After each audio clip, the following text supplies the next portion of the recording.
Hello everyone and welcome to today's video. I'm not outside today because it's February, it's freezingly cold and I don't want to be outside.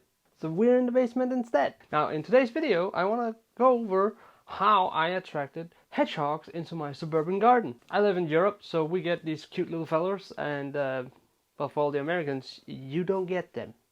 But you get hummingbirds, and honestly, I'm not sure if that's a fair trade-off. When we bought this house 5 years ago, it came with your typical flower garden with a bunch of non-native plants that doesn't help any wildlife whatsoever, like roses. There were a lot of roses, and they are just, for wildlife and insects, useless. So I immediately started to plan how I'm going to turn this into a bit of a wildlife haven in this sea of surprisingly well-maintained grassy fields with absolutely no life. One of the first things I did was to figure out what is already around here. So I set up a few trail cameras in the garden, and then I just waited to see what would show up. After a few weeks, then we caught this fella on the camera.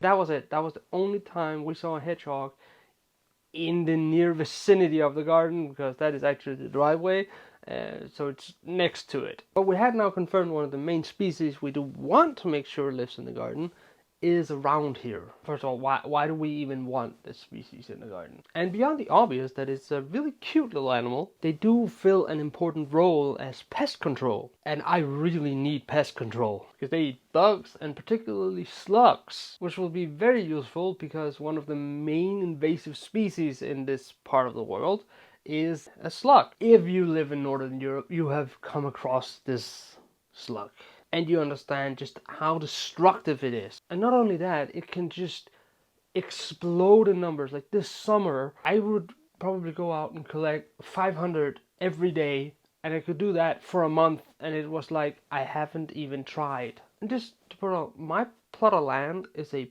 basic standard size 750 square meters, including a house, a garage, terraced areas, and a driveway.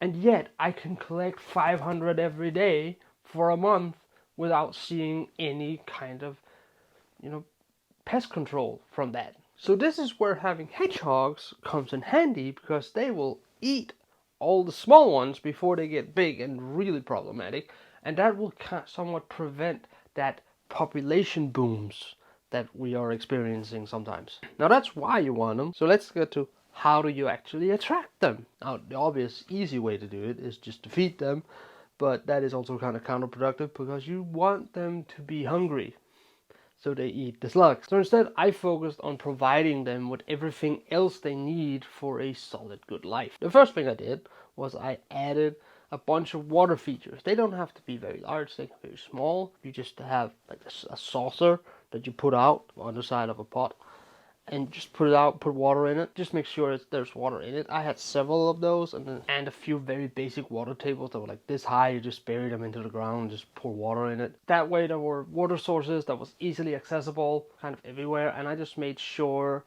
that they were full every day. Now you don't have to do it every day. I just went around every other day if it hadn't rained, and then you have water source. The next thing I did was I tried to attract beetles and other insects that add some more variety in the kind of food items that are here. So I put out dead wood.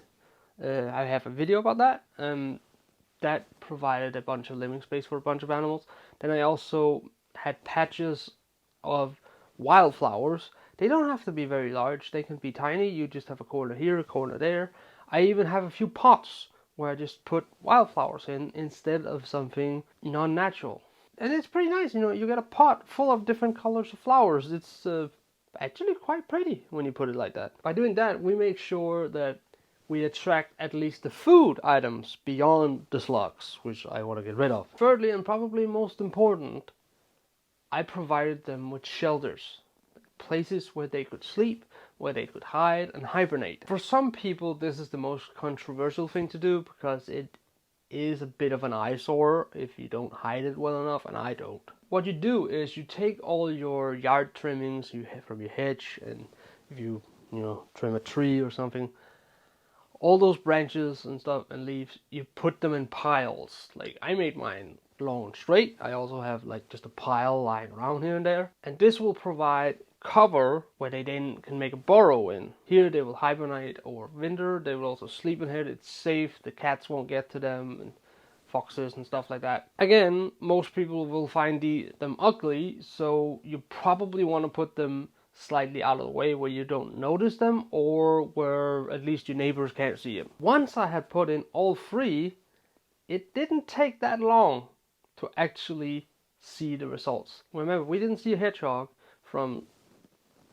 2021 we saw a hedgehog, and then again until this summer in 24 there weren't really that much activity. Then we put in all of these things, and a few weeks after I noticed the first burrow in one of the brush piles. It had easy access to water, easy access to a bunch of insects, so it doesn't surprise me that that's where it went. Over just a few weeks then, we started noticing multiple hedgehogs in multiple areas of the garden. Of course, I then put up trail cams in multiple areas, and we even caught footage of them interacting in the same area as the field mice that lives under the porch. And most importantly, we caught this footage.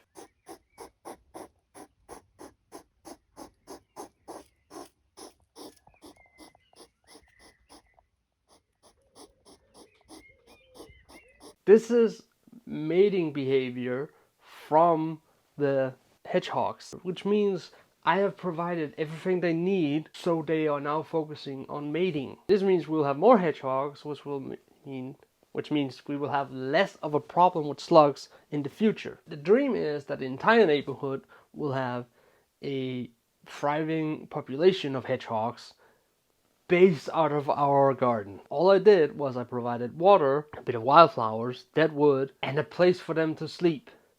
My neighbor has done nothing. He just has a bare bones lawn. That's it. It is just a lawn. He told me this summer he has never seen a hedgehog in his garden.